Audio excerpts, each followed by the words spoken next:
Hello and welcome. Thank you for joining us today. My name is Zephi Francis, and I'm a researcher at the Justice Programs Office at American University. I'm also a member of the National Drug Court Research Center. We are located in Washington, D.C. Today I have the honor to host our webinar on law enforcement and treatment courts. In the past, my colleagues conducted an informal survey to find out what topics treatment court professionals wanted to learn about, and law enforcement was a very popular topic. So I'm very excited to hear from our presenters today. Before I introduce the speakers, I just want to go over the process for the webinar. Everyone is muted. If you have a question or comment, please feel free to use the Q&A chat box at the bottom of your screen. I should also mention that this webinar is being live captioned, so if you want to access that feature, click the multimedia icon.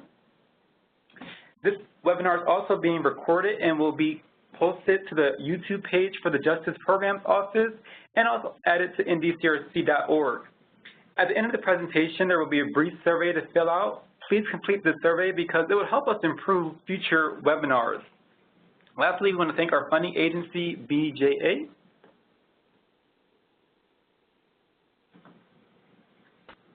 Now I'll introduce the speaker. Ronald Thrasher is the Director of the Forensic Psychology Program at Oklahoma State University. He will discuss the role of law enforcement in treatment court programs. Next, Alex Cassell is the Statewide Specialty Courts Coordinator in New Hampshire. His presentation will focus on engagement strategies to increase participation from law enforcement. Jack Charlier is the National Director for Justice Initiatives for the Center for Health and Justice at TASC. He will discuss education and training approaches to inform law enforcement about treatment services. Our last presenter will be Callie Steffens, who is the Drug Court Coordinator for the Second Circuit Drug Court in South Dakota. I want to thank all of our presenters for their willingness to participate. I must give a special shout out to Kelly, who is filling in for Michelle Boyd, who is a law enforcement officer in South Dakota. Lastly, we'll wrap up with a Q&A session.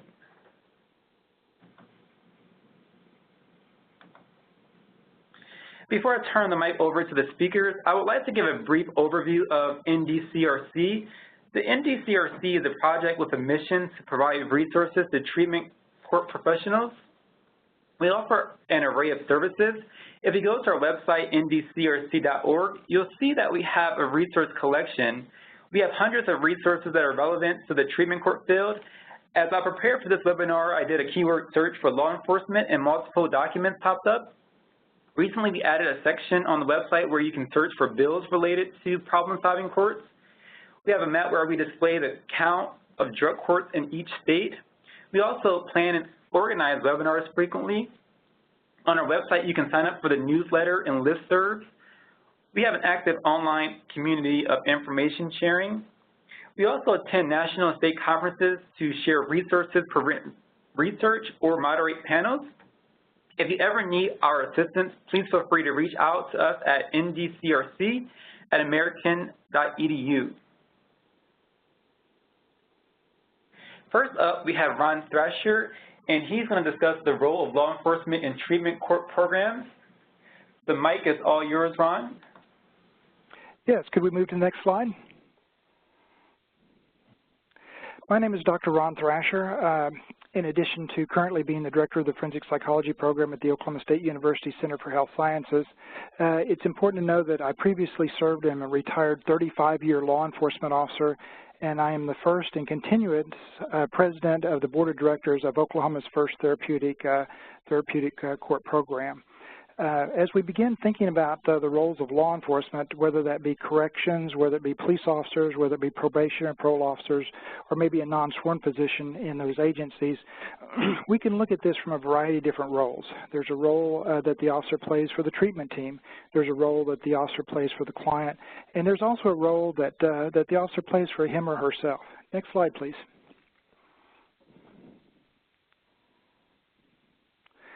As far as roles or concerning roles for the treatment team, the first role that I'd like to visit with you about is the role of an information provider.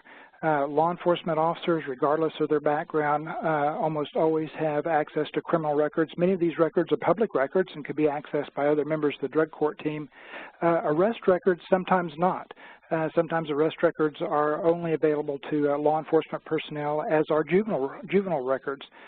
Suspect records, an individual might have been a client of your therapeutic program, may have been a suspect in an offense, and a permanent record might not have been made. This becomes valuable treatment information for the drug court team. Other records that are available to law enforcement personnel are what we call FI, or field interview reports. This can be something as simple as a patrol officer, for example, driving down the street and seeing a client out after curfew, or I see a client associating with other known drug or substance abuse dealers, or in a situation that would violate their conditions of parole or their conditions of assignment to the drug court team. Confidential informant records. Many times somebody may be employed as a confidential informant to an investigator that's investigating a drug case that may have information about a client that could be very important to the treatment team. And the other information that many law enforcement personnel are very much attuned to are changes in drug usage, distribution patterns, trend patterns. Law enforcement officers are oftentimes in direct contact with emergency room personnel, juvenile probation, parole officers in other agencies, and are the first to see changes in drug trends, drug uses within their community. Cops find people. That's kind of what police officers do many times, as well as probation, parole officers, correctional officers. This can be very valuable to a missing client. Keep in mind that your law enforcement partner or team members, they work 24/7, and when they're off duty, their buddies are on duty. Also, computer-aided dispatch. Many of our moderate and large-size law enforcement agencies utilize a system called computer-aided dispatch, whereby when a person comes up or is entered into this system, all of their acquaintances, all the previous contacts, all the previous calls for service to that particular location are many times there. And that law enforcement officer may be on home visits or in the courtroom itself, provides a security function. It's interesting that when that law enforcement officer maybe goes out with a case manager or a treatment provider, or maybe another member of the drug court team, that law enforcement officer is looking for things that other person may not be aware of. It may not seem important to see a baseball bat leaning behind the door, and if there's a glove and a ball and a mitt there and it's left so that it wouldn't be forgotten at the next practice, it may not be important. But that law enforcement officer is trained and keys into those things that may provide a security risk for other members of the team who are there. Next slide, please. The officer also provides roles for the client. It's the police officer that knows who's looking for a job, who may not even be having posted or advertised for a job. It's that police officer or that correctional or probation officer that has contacts within the community to actually vouch for a client looking for a job, to be able to say that, listen, maybe this person is under court supervision, but this person is being drug tested on a daily or a weekly basis. This person is visiting one-on-one in front of the judge. This person is under very, very tight supervision and certainly has the skills to provide a real service to your company or business. Many times law enforcement officers are very instrumental in providing transportation, particularly in a university or college community or in a young community. The police bicycle impound lot. Police departments are looking for places to get rid of these bicycles that have been found, turned in, or abandoned. And many times that 10-speed bicycle or 15-speed bicycle, for a therapeutic treatment client, not only can provide transportation, but can also provide an incentive for sobriety or for good behavior. Another role for the client is a family resource. It's the police officer, the probation officer, that community member that actually knows the community services that are available to that client. An area that we don't really think about much is that officer provides an alibi service. I never really noticed this until visiting with my oldest son one time, and I said, you know, I know that, you know, I heard through the grapevine through other officers that you were invited to a drug party. You know, what's the deal? And he said, gee, Dad, he said, I had a perfect excuse. I told him my father was a cop. He knows everything that goes on, and I couldn't go even if I wanted to. Well, our drug court clients sometimes do the same thing. This provides them an alibi. Say, you know, hey, if I mess up, I go straight to jail. I may be in a post-plea program where I don't even get to go to trial. And a good friend of mine who's worked many, many years in a drug court program often puts up a picture of a sign that she saw on one of her clients' doors that said, warning, drug court client, frequent police visits, or the drug court client or the therapeutic client that says, hey, listen, I really need a home visit at 6 o'clock tonight. Well, obviously some people were coming over and they didn't want to violate the terms of their treatment. Next slide, please. And roles for the officer.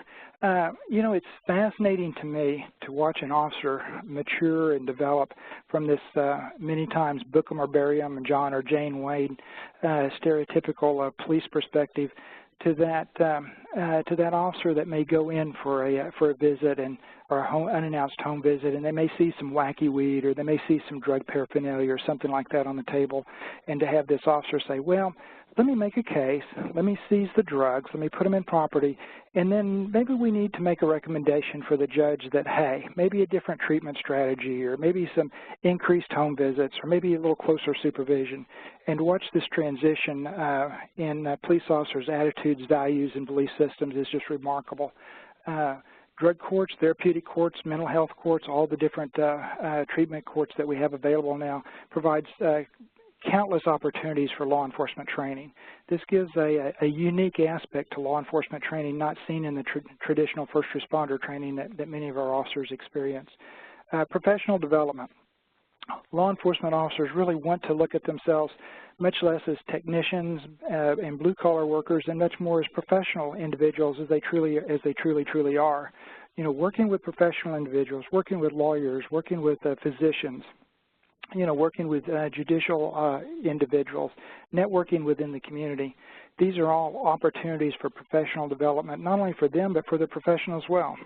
And finally, this is an opportunity for this officer to give back. You know, research has indicated that the two strongest correlators for somebody wanting to enter the field of law enforcement is either one, having a close relative or friend that's in the field where they know very well what the field is about, or that altruistic tendencies, I want to do good and I want to give back, and this is certainly an opportunity to do that. In Oklahoma, we spend almost $20,000 a year putting people in prison. My personal values, my personal opinion is that, you know, we send a lot of people to prison because we're mad at them. You know, we need to change that attitude. We need to be utilizing prisons for people that we're afraid of rather than that. We spend $20,000 putting somebody in prison. We spend $5,000 to $7,000 a year putting somebody in treatment. Other states are maybe not as bad off as Oklahoma, but our state is broke. And not only is this a cost saving, but it's a saving in personnel, it's a saving in families, it's giving back, and it's saving lives. We're providing opportunities, communities, and obviously we're providing something to the family as well. Next slide. That's pretty much what I have for you. We'll have an opportunity for questions later, I believe. Thank you very much.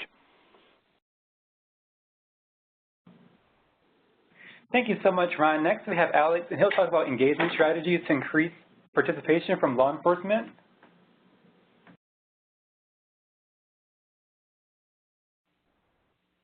Alex, hi, the mic is all yours.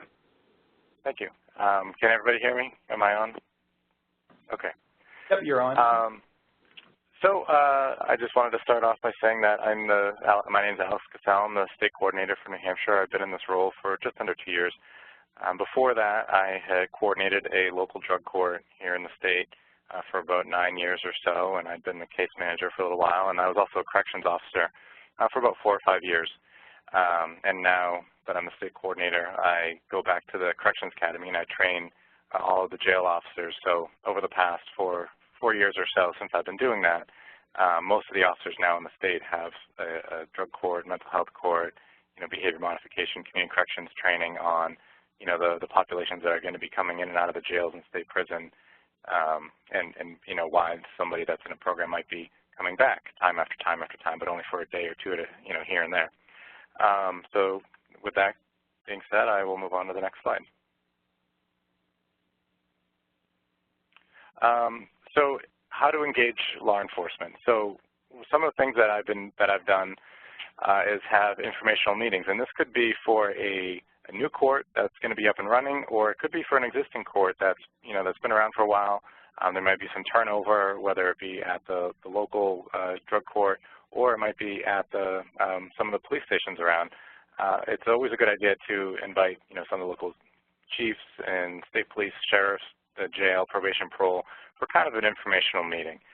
Let everybody know who you are, what you do. If you have any kind of statistics, talk about those things, and also to have the information come out from somebody that's well-respected, well-respected officer in the area, or the judge, because I know I've called meetings like that before, back when I was case manager, and a couple people show up. But if the sheriff is on board and the sheriff sends the invitation out, then you might have 25, 30 people in the room, law enforcement officers in the room, there to hear what the sheriff has to say, and then what the drug court would also like to say about their particular program. And then to supply food and or coffee. That's always a benefit when you're going to be having a meeting. If it's a brown bag, then you can maybe supply sodas and coffee and stuff like that. Or if it's a morning meeting, you can just spend a couple dollars and get some muffins and bagels and things like that, and some coffee, and it can help draw some some more officers in, or other people in that might not be officers but might have an interest, just to hear what you guys have to say. And what I've found has also been really effective in those meetings is having a law enforcement officer in the room that is currently working with a treatment court. Maybe they're doing the presentation, or maybe they're just there in the audience to help answer questions, because I can go up in front and I can talk about our program, or a program on the other side of the state, but it means a lot more when there's another officer in the room who's done the work, who's been there, who's done that, and is saying, no, this is beneficial, this is great, we've had a tremendous impact on our community. We have a couple officers that have been to one of the most recent ones that I hosted, and he tells a really compelling story, and to hear it from him is much more impactful to hear from me. But obviously he's on the webinar, so I'll share with you his story, where he basically said that in his jurisdiction, he knows that if there's 100 burglaries going on in a particular year, it's not 100 different individuals, it's probably about 10 people, and they're each committing about 10 burglaries. So once they started a drug court up in that local community, and they started putting all of their people into the program that were suffering from substance use disorder, but were committing a lot of burglaries, their burglaries went way down. And that's something that it means a lot coming from the line officer who's out there arresting people, as opposed to from me. So bring a fellow law enforcement officer with you to one of those meetings, and then have informational flyers, written materials, handouts, statistics, any of that stuff, to give to the officers while you're talking, or leave them at the front so that they can grab them on their way out. Essentially, you don't want them to leave empty-handed. It should either be, something that they're holding on to, or a story like the burglary story, where they're going to remember that afterwards, and they're going to talk to some of the officers that they work with about, hey, did you hear about Officer so-and-so, and then the thing that he said, that was pretty amazing. So just always have them leave with something. Next slide, please.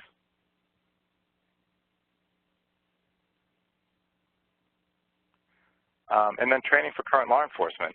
So whenever I hold local trainings or our annual drug court conference, I always invite law enforcement, probation, parole, sheriffs, and not just the ones that work with our teams, but if I get contacted from probation officer that says, hey, I'd like to attend, absolutely, come on in. This is good for all of us. The more officers are trained in drug court, or the more officers that are interested in learning about it. So I always open it up to to any officer that wants to come in and hear what we have to say. And it's helpful to bring in trainers that have done that work before, like a Helen Harbert or a Shannon Carey, who can talk about the statistics. And so if you have somebody up there in front of the room that's dynamic, engaging, has done the job before, is able to relate back to back when they worked in the field, it is so impactful. And then not only that, you have the couple officers that are maybe on the fence or aren't sure, but they're also now surrounded by the officers that do work in the drug court, so they are able to talk with and make connections with the officers that have already bought into it. So I would encourage everybody to, if you have a local training, invite all the officers that want to come so that they can, possibly get something out of it. Next slide, please. Mentoring and job shadowing, connecting law enforcement with their counterparts in other locations. Similar to the training, but there might be somebody in another state or somebody in another jurisdiction that's a little bit further away that they might not have, made that connection with. If you give them, maybe their email or their phone number or something along those lines, then they might feel more comfortable asking that fellow officer the questions that they might not feel comfortable asking you. And they can also do it on their own time. They can shoot off an email at some point and then, wait to get a response back. And so they're not, in front of a room raising their hand asking a question if there's 50 people, 30 people in the room, where maybe they're a little bit hesitant to do that because it might be something that they think everybody knows, but maybe they don't know. So it kind of gives them that chance to ask questions or make a connection with somebody on their own time and kind of more in private. But it also is helpful to make sure that the jurisdiction is similar in size, because you never want to connect somebody in a really rural area with somebody who's working in inner city, because their shared stories and experiences, they're not going to match up quite the same, and so you wouldn't want the officer walking away saying, oh yeah, that's great, it works over there, but that would never work here. It's always beneficial to have, if you have a rural area, to match them up with another rural area. Not talking about law enforcement, but this happened in one of my jurisdictions where they were struggling and they needed to have a TA consultant come in to discuss with them some options of changing their policies and things like that. One of the things that they always talked about was the size of their county.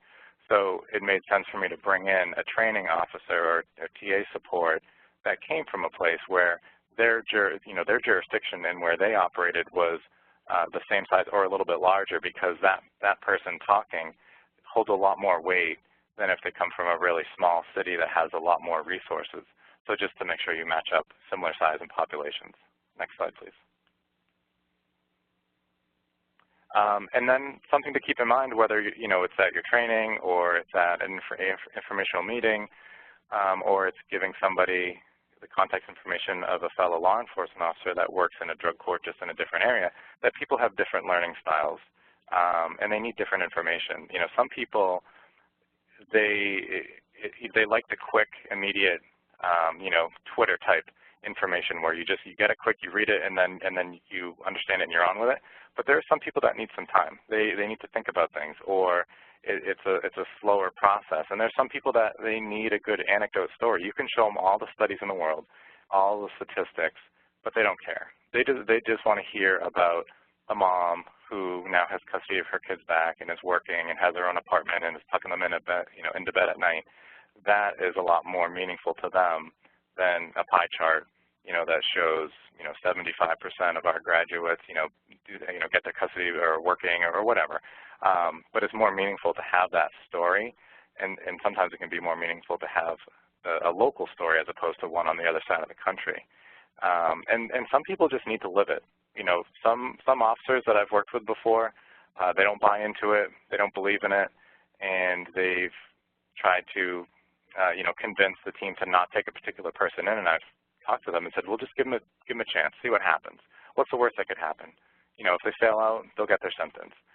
And then to see that individual start to succeed and start to do really well, a year later, when that person is, been stabilized and sober for a while and they're, coming on the back end of the program and ready to graduate, I've had the same officer, say to me, oh, wow, I didn't think they would ever be able to be a success like this before.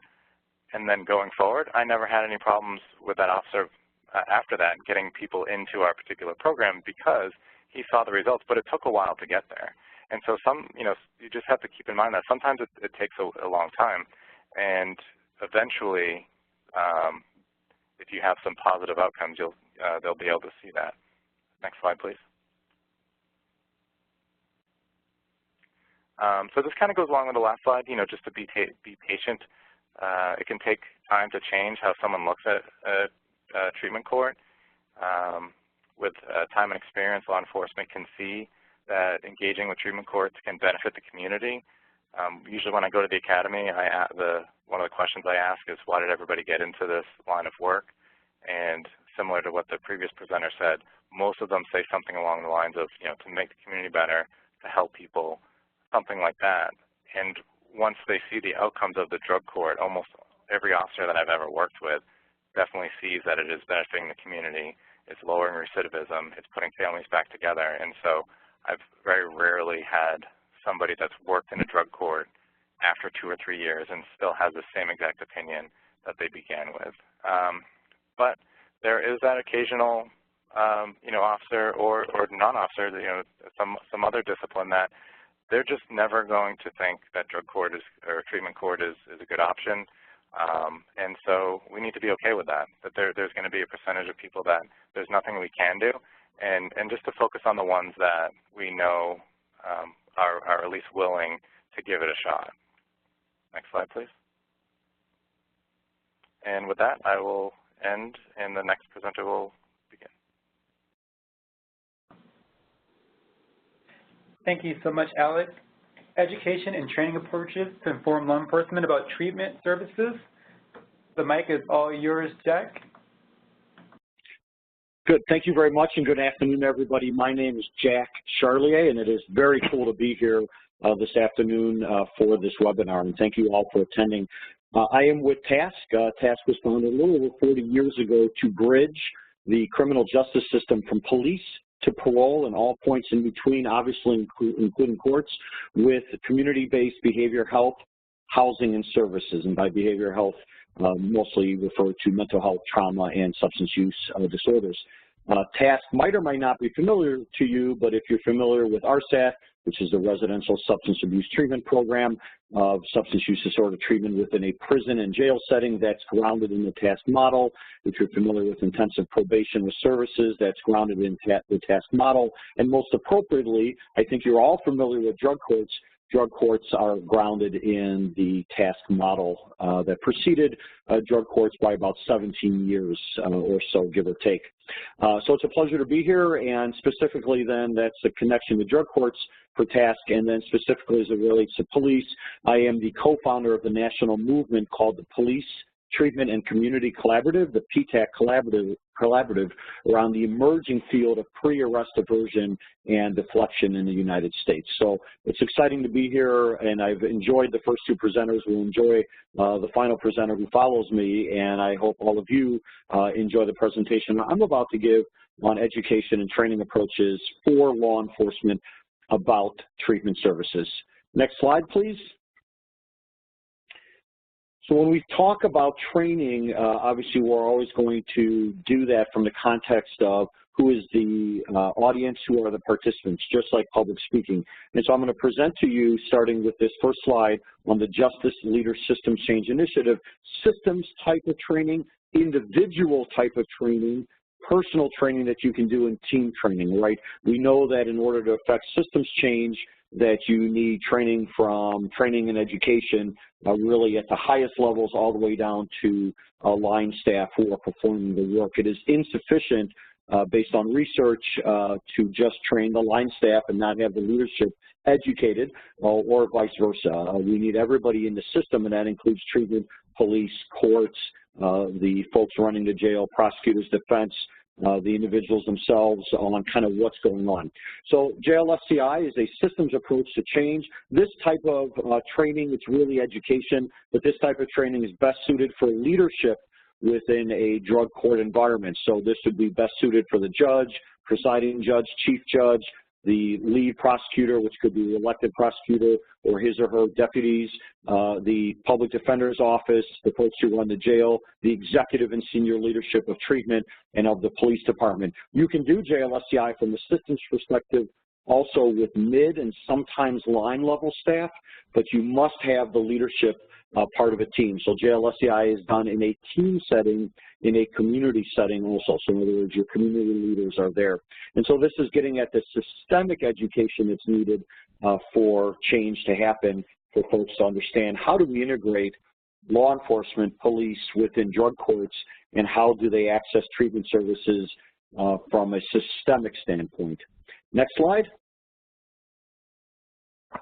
Of course, there's also individualized education and training. This falls much more in the arena of education, but obviously gets into training. These are self-study courses that can be done by folks at their leisure, which of course is now the norm of how we do things, right? We don't necessarily need to be 8:30 to 5 or on second shift to do stuff. We can go home and do that at our house. Having come from a union background, I don't want to, a union law enforcement background, I should say, I don't want to encourage anybody to go outside of the union contract and do this off work time if that's not allowed, but you understand the idea here.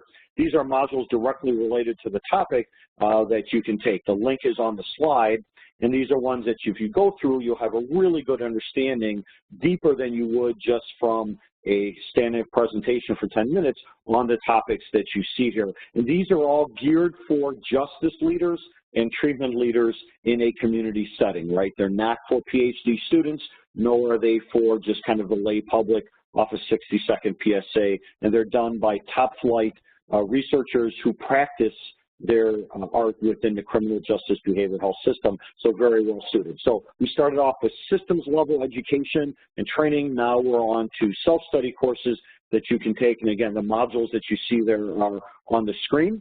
And we'll move on now to another audience group. Next slide, please. So here are items that were developed specifically around this topic for roll calls. So these are around 8 to 10 minutes each. They're meant to be shown numerous times at roll call across various shifts and several times, obviously, because that's how we learn best, is through seeing things multiple times. And they're really good because they cut to the chase of what's needed. So unlike the self-study courses, which I just showed you, where you're going to be able to go farther, go deeper, these are really designed to give you, for example, in the roll call video that you see on the left of your screen, these gives you the top 3 things a police officer would need to know about addiction to make better decisions in terms of their participation with drug courts and with folks who are suffering from substance use disorder, decision-making, interaction with the individual, interaction with treatment providers, and in their role within the court. The one on the right is geared towards how do I interact with treatment providers, whether or not I know anything about addiction, what does that look like? How do I form these partnerships? They're both, as I said, designed for roll call and are appropriate for leaders at a variety of levels, and they're designed for treatment and judicial and prosecutors because the knowledge is pretty much the same, but when we put them together, the main audience was police officers. And these are fantastic roll call videos. Very few things like this actually exist that are geared just for the police. Next slide, please. Then there's a self-resource, I won't call it self-study, but a self-resource that you can keep with you in your squad if you want, or keep it at the station or in your locker. This, to me, is the gold standard of anybody working in the criminal justice system dealing with people who have substance use disorder, which is just about everybody. So everybody should have this book. It is the gold standard. It comes from the National Institute of Drug Abuse, and I think many of you are probably familiar with it. If not, get this. Unfortunately, they don't publish it anymore. You have to download it as a PDF. In the world in which we live, printing costs are reduced. Centrally, you just print it out locally, but this is outstanding. Based on research, they keep updating it, and if you want to work and have officers know, have judges know, have treatment providers know what this looks like in terms of the latest research, grab this thing. It's a handy little guide, and again, you can keep it in your squad, which is where I used to keep it, and literally just keep referencing it, and you will be able to sound like an expert at your next party too. Next slide. I'm not going to read the principles. As you can see, I don't read slides. That's your job. Hopefully I'm saying something important about each one. But we're just show you some of the principles that are in this guide. And the way it's laid out is it does the principle, and then it gives you a quick paragraph on that principle explaining why that is from research. And maybe it's a paragraph, maybe or two, but it's no more, and then it moves on. So it's really, really very accessible for line officers, for line prosecutors, for treatment staff, for individuals themselves, although it's really geared towards a professional audience. Next slide. And here again, you see some more of the principles. This is a really bad, these last two slides are really bad PowerPoint slides. Don't mimic them because there's too much content on there. Again, the point was just to show you what's available within the NIDA document, which is available online from NIDA, and it is downloadable as a PDF, and you can obviously view it on your smartphone or print it out, whatever you'd like to do. But this really is the gold standard, and you need to have this, and you need to have this information in your training package for officers in an annual training. They do a 40-hour refresher every year. You can put it into an initial basic training. They do drug courts. And drug courts, by the way, use this document too, so it's not foreign to them. They might have copies laying around, but this really is outstanding. Next slide. And then finally, in terms of understanding the field as a whole, right, so we've done systems level education training, self-study, we've done some individual training, some team training in the roll call videos, but then there's also a wider understanding of the development of the interaction of law enforcement, police with treatment in a community setting, with mental health, with housing also, and then connected in the courts. And what you have here is a picture from what I mentioned at the outset, the Police Treatment and Community Collaborative. Again, as the co-founder of this, this is about the newly emerging field and profession of deflection and pre-arrest diversion. And that picture is a little bit hard to see. We can get you the full version or it's available online. But what you see in the blue is police, what we're talking about here, and what are the different ways, what we call the pathways, in which they connect folks into treatment. And that is inclusive of participating within their role as a drug court. And what you'll notice on here is that as you become more familiar with drug courts, many of you are newer to it, what you'll notice is the pathways look very, very close, and then in fact not identical to how drug courts connect folks in. The difference will be primarily that drug courts often will have contracts for services with some of these agencies, where in the community setting it's done primarily relying on other funding sources. But the point is, there's a big wide world out there of connections between law enforcement, courts, and treatment in a community setting, and they all kind of hover around the same different pathways, and those are what you see on the screen here. Next slide. And so here is just another example of a police treatment and community collaborative document. This is around behavioral health, so very well suited for this webinar.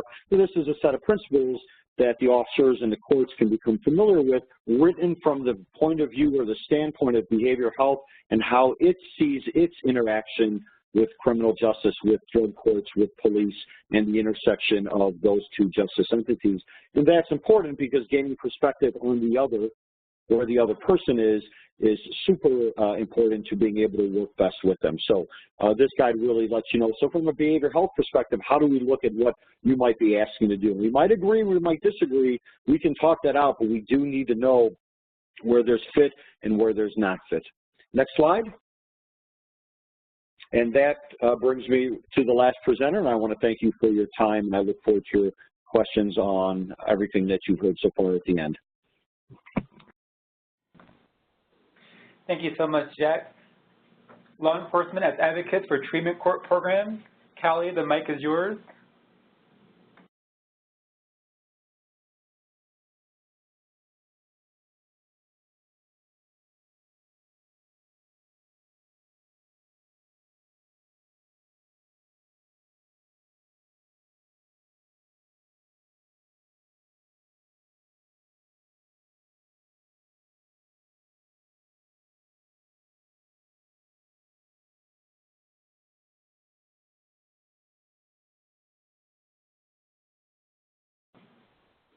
Hold on 1 second. I believe Callie has to connect her audio.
Please bear with us. I think Callie's going to try my cell phone, and then I'll put her on speakerphone, and hopefully we'll be able to hear her then. So just bear with us one moment.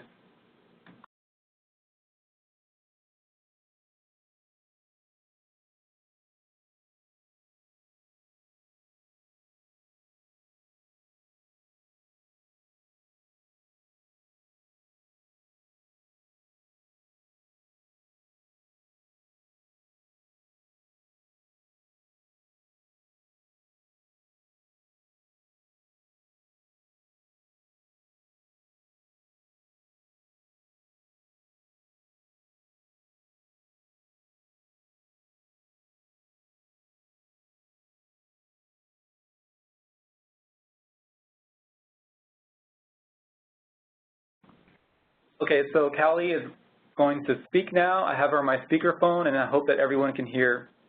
So, Callie, this mic is yours.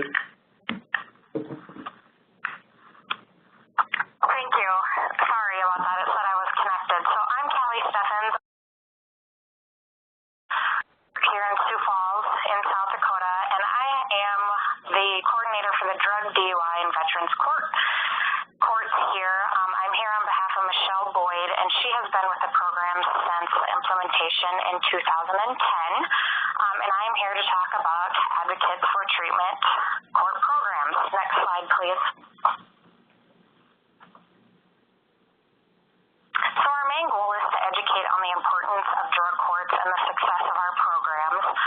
When it comes to legislation involvement, media involvement, chiefs and sheriffs conferences, the main goal is what do our courts do? Why are these courts so successful? What do we do as team members, and what roles do law enforcement officers play?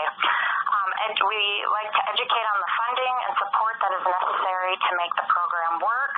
Having any sort of involvement from a current participant or graduate to speak on behalf of drug court or their success story to law enforcement in the community makes it more of a personal encounter, especially when the participant comes to terms and thanks that officer that arrested them, which forced the change that they weren't ready to make on their own.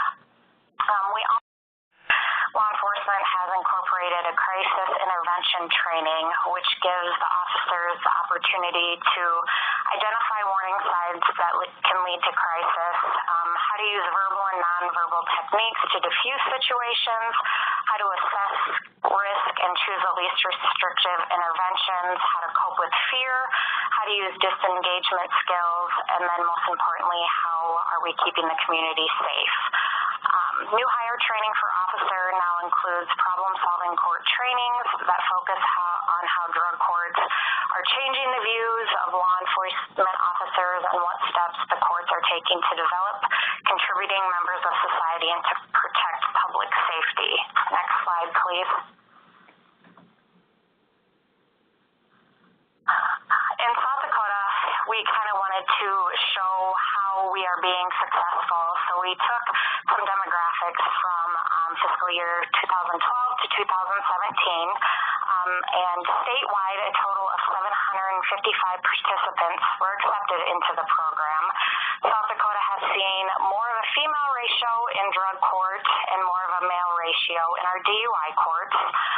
Our majority of our participants in drug courts are ranging from the ages of 22 to 30, where DUI court kind of ranges from the 41 plus, as our DUI courts have been more functional and they're just at that point where they are ready to change. The drug of choice has been meth, and with opiates are on the rise. Drug court has a higher risk of participants being unemployed upon entry of our programs, and one of the main statistics that we have is a total of 1,266 children have been impacted by our programs due to their parent or their guardian being a part of a positive life change, and then they're being incorporated back into that family position with our participants. Next slide, please.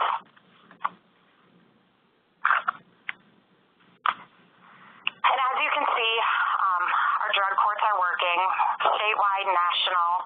We're not seeing that revolving doors of incarceration anymore. Our courts are giving the participants the treatment that they need to remain successful. our treatment dollars are more effective versus the incarceration rates per day. Next slide, please. And our community involvement with law enforcement, I've kind of talked about the crisis intervention. Our sheriff's office has worked with us here in Sioux Falls, where we are able to do our testing at the Work Release Center on weekends and holidays. Our law enforcement has been on board whenever we've needed a day check, an evening check, a weekend check, or if, we have a problem or we're seeking additional help when it comes to relying on law enforcement, they're more than willing to go out with us. Positive reinforcement with the clients, just having law enforcement walk up to them, talk to them about a situation, or just telling them that they're proud of what they've accomplished or how well they're doing. Coffee with an officer. We have law enforcement officers on our teams or law enforcement officers maybe that have arrested a participant and have seen their success story where they're willing to, go out and have coffee with them and talk to them about what's going on in the program, is there anything I can help you with, or, just giving them that positive feedback and reinforcement. And the ability of law enforcement to educate the public on our retention rates versus the lockup stigma, talking to the community about how these participants in these courts are making positive life changes, which is making our community a safer place to be. Next slide, please.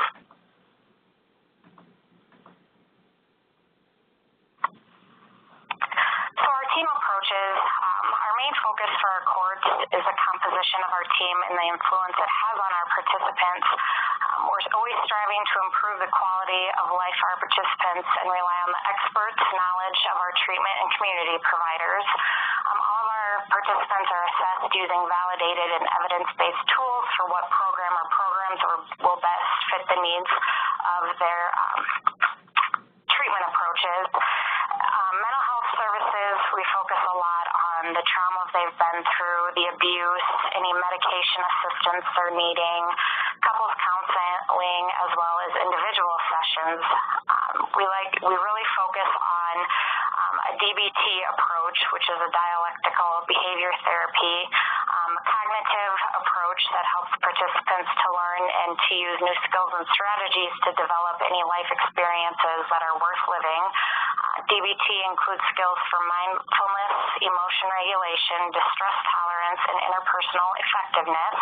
We also focus a lot on MRT, which is moral recognition therapy, which is also a cognitive behavioral approach which addresses social, moral, and positive behavioral growth. Our chemical dependency services, IOP treatment, residential services if our clients are, recommended for having that structured service. We also have inpatient services that are available to our clients if they're needing that level of care. SABISA, cognitive behavioral interventions for substance abuse, which is a treatment approach that assists a participant in learning and developing cognitive, social, emotional, coping, and problem-solving skills. This program really focuses on identifying the high-risk situations and how to deal with those situations as they are arising. And relapse prevention, which is a very important part of our program. As we know, addiction can be an ongoing struggle for our participants even after they have completed multiple intensive treatment programs.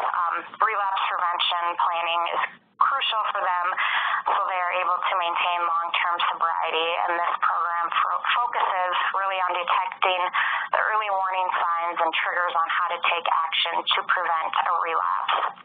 Our partnering agencies and referral sources, our complementary services based on responsivity and maintenance needs are addressed throughout our program phases.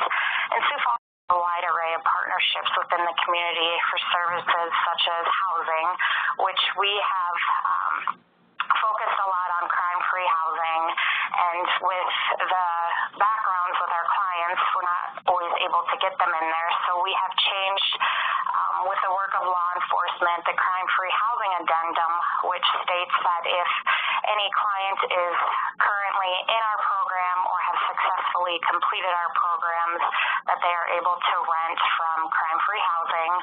Employment opportunities, we have education, medical, dental, mentoring opportunities, financial stability programs, and we have excellent transportation means in our community. Next slide, please. So our success rates in South Dakota, and I'll kind of start with Sioux Falls and talk about them statewide.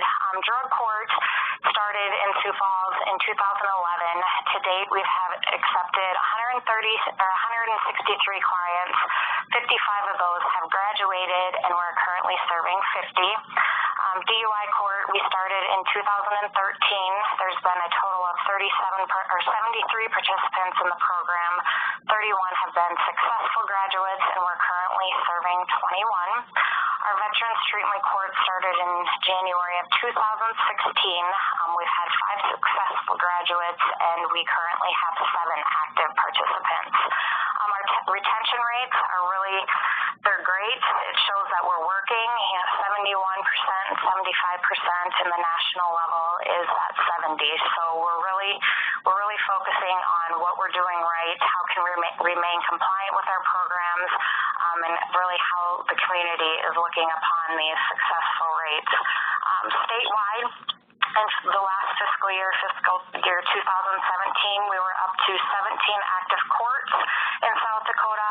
456 participants were served during that time, and we had 90 that were successful graduates.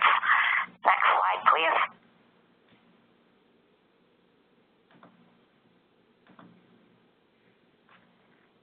And with that, I'll turn it over back to you. Well, thank you so much, Callie. At this time, we're going to take Q&A, and we have a few questions already. So the first question is, someone wants to learn more about PTC, and I know Jack can speak on that. They want to know their website they can learn more about this program. There is. That's a good question. Thank you. So for the Police Treatment and Community Collaborative about this newly emerging field of pre-arrest diversion and deflection, the website until the end of the month is centerforhealthandjustice.org, and I think it's on one of the slides. Is that right? It's on one of the slides. The website is there. If not, if you could send that out, that'd be good. It's just too hard to say over the webinar. And then come July 1, International Association of Chiefs of Police, who's one of the 26 national founding partners of PTAC. PTAC is comprised of 26 national organizations, is working on releasing June 30th, July 1, the new national PTAC website. But in the meantime, centerforhealthandjustice.org is where we're kind of storing stuff. And if you want more, or anybody wants more, if you just go to, or give them my email, we'll connect them up with PTAC directly. Thank you so much. Yep. The website is on the PowerPoint, and we'll send the slides out at a later date. We have a question about how can peer specialists be used in diversion. So I wanted to open the floor to Alex. I'm not sure if your courts in New Hampshire use peer specialists. So when you say peer specialists, are we talking about like recovery support workers, something along those lines? Because they're called different things in different areas, and we do utilize some of those, recovery support workers or recovery coaches within the drug court. So some places will contract with a recovery center, and that person might come in, a little bit here and there. We have other treatment agencies that have actually hired full-time recovery support worker, recovery coach, and they kind of work with every single client. So they're not like case management where they're having 25, 30 people, 40 people, or probation parole, but what they're doing is linking them to self-help or alternative, sober events and things like that. They might be able to drive a client to a 28-day program, and really they're kind of like assisting multiple other agencies. So they might be assisting the counselors. They might be sitting in on groups and kind of adding some feedback or some anecdote that they may have lived through to the group environment to kind of keep it on track. And ultimately the clients end up trusting and confiding more in the recovery support worker because they also know that that person has done that job before. They've been in that situation where they've had to sit in a group room where they've had to go from using, actively using every day to trying to live with being sober. And so most of them, they open up a lot more to their recovery support worker or the recovery coach or peer support than they do necessarily a PO or case manager. And we use that information to help, craft their treatment plan and things like that. I did want to say something else about something that Callie sparked my memory that I was going to say is, when you're having things like a graduation, because, they've had a bunch of graduates in that program, invite law enforcement to that too. I mean, we had this woman that was about to graduate, and she had told me before her graduation that, she wants to thank the police officer that arrested her because that saved her life. She was driving under the influence. She had some pills on her. If not, she probably would have crashed her car or hurt or killed herself or somebody else. And so without her knowing, I invited him to the graduation. He showed up. And so she was able to say that in front of the room, not knowing that he was there. And then afterwards, he went up and shook her hand. And it was one of those moments where he probably hasn't had an interaction with her for about 13, 14 months. He just knows that he arrested her, and she eventually got into the program. And so having things like that can really help law enforcement get engaged. And then also with the MRT, we've trained some of our POs in MRT, and so some of the probation parole officers are doing the MRT groups for our drug courts. And they might do some MRT groups for some of their regular probation parole caseload, but that also can help engage, by getting some of your officers certified in some of these, interventions that don't necessarily need, a licensed counselor to run. Okay, thank you so much, Alex. We have another question. Someone wants to know, in their area, they don't have funding to assign a law enforcement agent to their court. So what are some strategies that they can get law enforcement to be part of the team? I was thinking, Callie, do you think you can answer that question? Yes. We do not have funding for law enforcement to be a part of our team either. They're actually all voluntary. Educating them, talking to them, reaching out to them, going to the chief of law enforcement or the captains of law enforcement, just reaching out to see how you can get them involved or invite them to come to court, invite them to sit through your staffing, and really give them the education about what this is doing for the community.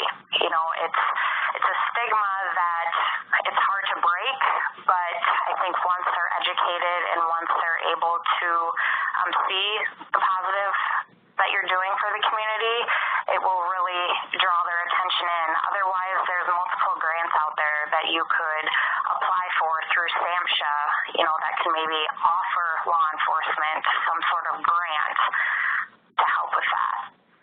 Okay, thank you so much. And we have time for one more question. Someone wants to know if there are any areas or any locations or programs that are doing a really good job in engaging law enforcement. And I want to turn this over to Dr. Thrasher. I wonder if you can add some information. Wow.